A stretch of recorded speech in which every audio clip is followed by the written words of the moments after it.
Well, hello and welcome to Fit with Stairs. So I'm excited to produce this third video in widescreen format.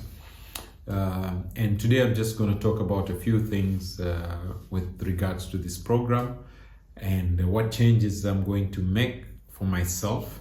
And also I've decided that why, if there's something that I am benefiting, why just make it too personal? So I'm going to share some information that might help other people other than what I was just already doing, right? So what information am I going to share? First things first, if you're joining this channel first, you're 40s or 50s, whatever age you might be, and you're looking at it and you're saying, wow, let me try that. I think you should do what I'm going to do tomorrow. Tomorrow I am going to the hospital to get a full body checkup. So I think I should have done that in the beginning, but I just started the program and I'm seeing the results. Now I wish I had done something so that I could go back and compare. So I don't have anything to compare. So on my 27th day, tomorrow is the day that I plan to go and do the checkup. So if you're going to start, then do the checkup first. So you have all these things that you can go back and look at. Of course, if you're looking at channel, you might have seen me from before till now. You might have seen my progress. So the progress will be there for you too. Okay, it's just that it's good to have reference points from time to time, right? So tomorrow I'm going to do that. And then maybe about 3-4 months from now, I'll do it again. Now, my only point of reference is about 1.5 years ago or 2 years ago. Okay, so that's why that's the first point is if you are planning to do this, go to your doctor, do a full checkup. Also, it's a good time at that time to tell them what you're planning to do. They can tell you if you're physically ready to do or what pace they think you should do this at. Because they're your doctor, they see you very often. For people like me who doesn't have a doctor, who doesn't know a personal doctor, I thank God I don't have one. Not that it's a bad thing, but I rarely go to the hospital, okay, for this sickness or that sickness. I rarely have any sickness. I was very sick from the time I was small until the time I got to about age of 11 or 12, okay? And so I've built up a lot of immunity, and I thank God for that. Always I thank God and ask God for more protection. And I hated vegetables. I hated vegetables with a passion. As I got older, late 40s, I decided maybe they're good for health. So I started eating vegetables. I could eat salads, but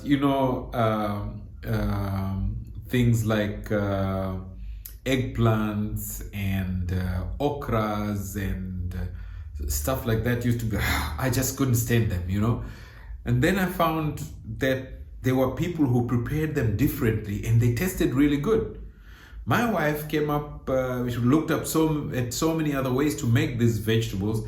She is also a person that never used to eat vegetables, but when she prepares them now, I eat them, okay? And not just I eat them, I actually enjoy them. So that is something wonderful. So if you don't like vegetables, you need to find somebody who prepares them, and you need to try different ways until you find the vegetables that prepared in the way that you like, okay? And once you like one type of vegetable prepared certain way, you'll find that maybe you like that vegetable also prepared another way. So maybe when let's call style A was not pleasing to you, style B was okay, and style C was really good. After eating style few times, style B will become okay to eat, and you'll eat more of it, which actually style B might be more healthy than style C. Okay, so I used to hate vegetables with passion. Now I really don't mind them. When I go anywhere, if there are vegetables, I reach out for them. They're my friends now. I guess when you get older, you look at all those things. I don't know. I thank God for protecting me so far. So that was the first thing is I would recommend that you go and do a checkup and then ask about, what pace you should take this at, because you see your doctor very often, okay? And then another thing that brought me to start this program, like I say, I'm in the house and I see the stairs every day. But about 2 years ago, actually, from about 2012, I've been having pains, unexplained pains. And during Corona, these pains just increased and I didn't know why. And now I look back at it and I laugh. I remember I was in a small car and I would take one of my employees, drop him home, and would stop at Hardee's and order Angus beef burger with mushroom, and that would be a double with mushroom, with fries and all that, and we'd go home. I'd eat mine before I get home in the car. And to drive to Hardee's, I had to lift my right leg and put it in the car. It was so painful and I couldn't accelerate. I had to push my leg with my hand to accelerate or brake. Anyway, fast forward, I come later, sometimes pains go up, they come down. I go to do a checkup and they tell me you have very high uric acid. I said, what does that mean? They said, well, uric acid is responsible for gout and you getting pains and this and that. I said, wait. You mean the pain I have in my back, my knees, my ankles could be caused by uric acid?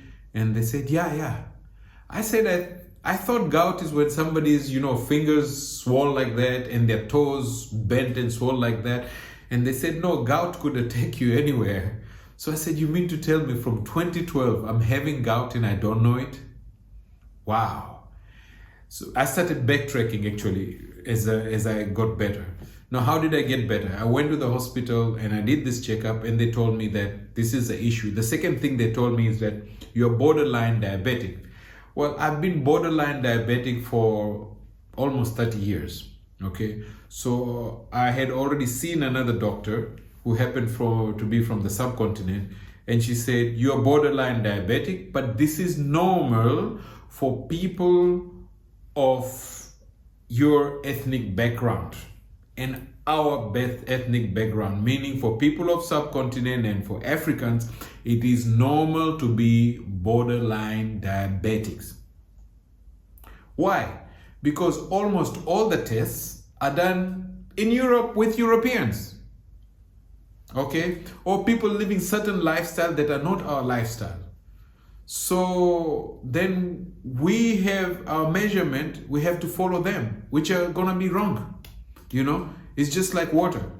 So as I was going through this program, I went to the doctor and they told me this. So it never bothered me that I was borderline diabetic because it hasn't changed for 30 years. All right. I'm telling my age. Okay.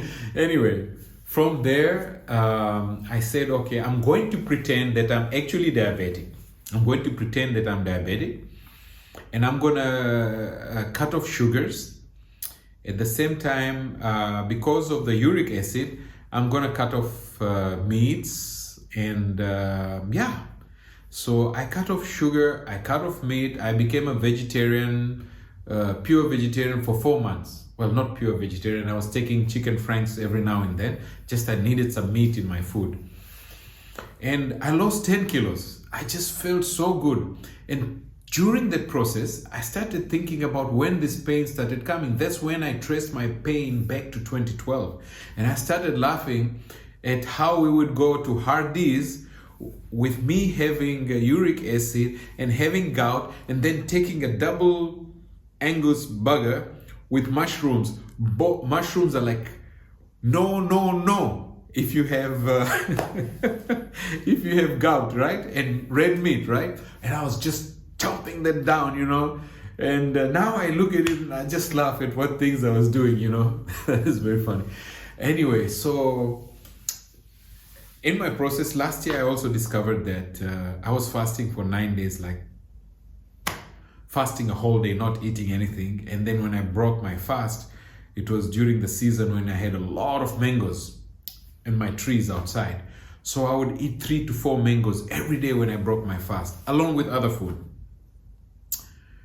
And the time came, I was preparing for a whole month to go to my friend's house because they invited us. They were going to have this special meat served in Oman. It's called shua. So what they would do is they would sacrifice an animal and then clean it. And then they would have a pit of fire where they would bury this animal in that pit, okay, after it's been cleaned.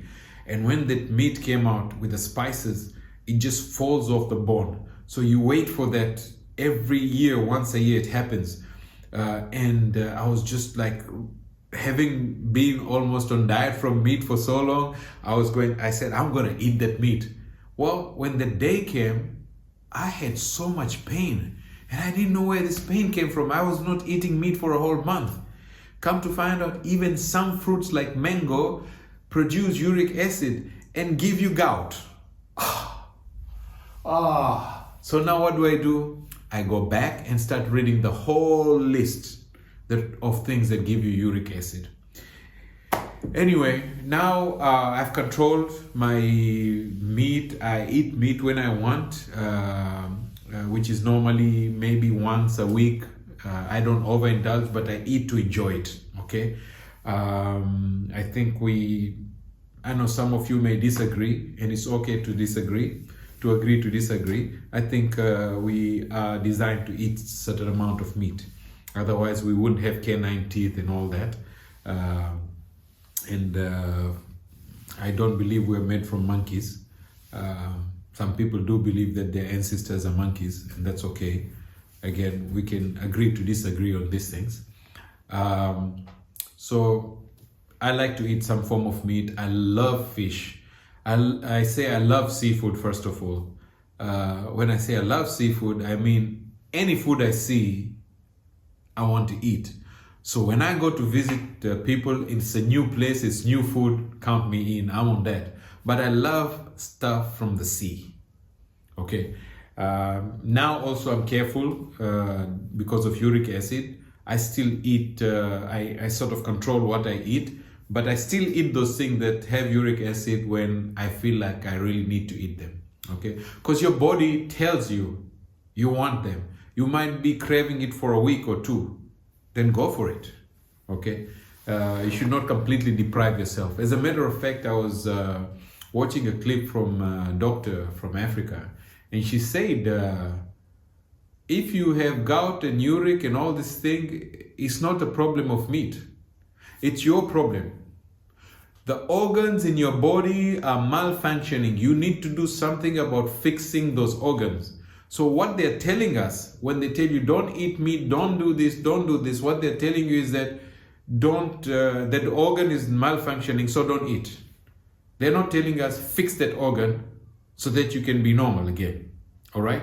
So she said, no, go fix that organ, which I've been doing. All these drinks and things I talk about that I eat, I drink, actually help in cleansing those organs. So I'm hoping tomorrow when I go to the doctor, my uric acid would have dropped to normal level or a little bit below. All right? So check yourself. I'm still on that point. And then the second thing I'm going to do about this program is yesterday I did not run on my 20, should have been my 27th. So my 26th should have been yesterday. It became today.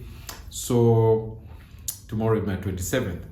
So today when I went to run, I actually had extra burst of energy. Instead of struggling to do 17, 18, I did 20 and I felt like I still could do more. Then I said, wait, don't overexert yourself. You know you can do more. Keep that energy for later. And then I finished my other 2 sets of 18. So rest for the muscles that I've been working every day was actually very welcomed by my body and allowed me to perform better. So I'm going to change now my program since I know that my legs are now strong. I have better stamina than before. So I'm going to start by doing 2 days of run. 1 day I'm going to do other body exercises because I just don't want legs and butts, right? You need the upper body. So in running, other things are going as well, but I want to do other exercises on the stairs as well. So 2 days of running, 1 day of exercise, 2 days of running upstairs, 1 day of exercise and other exercise, and then 1 day of complete rest. A lot of sleep. Okay, so that is my plan, and as we go I might change it for betterment. So if you're starting, you could do what I was doing, which I would recommend, because that got me to the current fitness level, and then we will change. I mean, I'm saying current fitness level. At 26 days, I've seen so much results. So that's why this is so exciting. Okay, so if you're just joining, watch the previous videos. It could be boring, but hopefully you can get some motivation for that. For me, I want to watch them to see how I've progressed, because in the future I'll talk about that as well. So that is about that. And then the last thing probably is to have some kind of goal. Okay, have some kind of goal, not just that I want to run the stairs and keep increasing your goal like I've done. Okay, there's nothing wrong with that. But if you've seen my videos, I've talked about running up these Sahal steps. And today I wanted to actually finally, because I don't know too much about it, just people say it's there, you know. So here I'm in Oman. So in Oman, there's a place called Sahal, and there are these Sahal steps. So I was thinking they're about 150 steps or something like that, or 125. But today I decided to actually read about it and found out that there are 750 steps. That's why it's a big deal, and people actually come as tourists to go up these steps. So 750 steps. I still think I can do it. Because if I consider that this morning I did 24 steps going up, and I did that 20 times, right?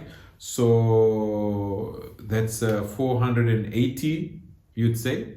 You know, it's very easy if I just did only 10 times. So I did it 20 times, so that's already 860, not counting me going down. Sorry, 960, not counting me going down. So I think in just that one climb that I did, I already have cleared it, I believe, when I ran 20 times. So yes, I still think I can do it, but now I want to train harder.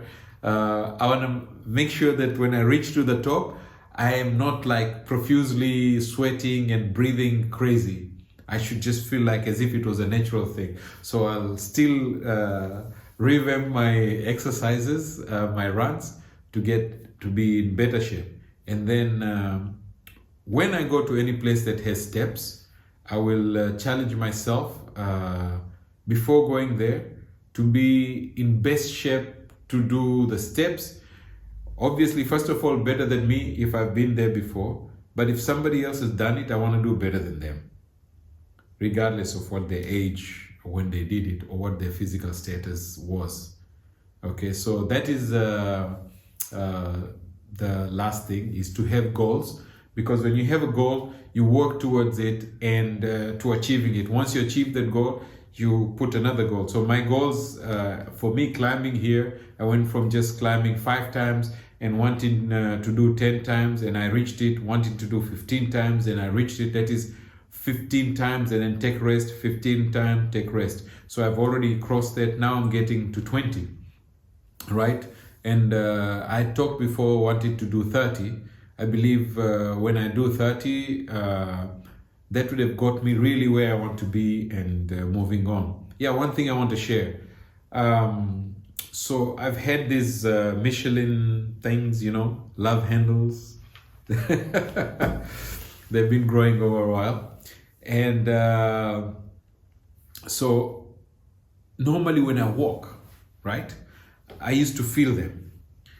And I've complained on my previous videos that I don't see any effect. Yeah, that's because I just look at them in the mirror.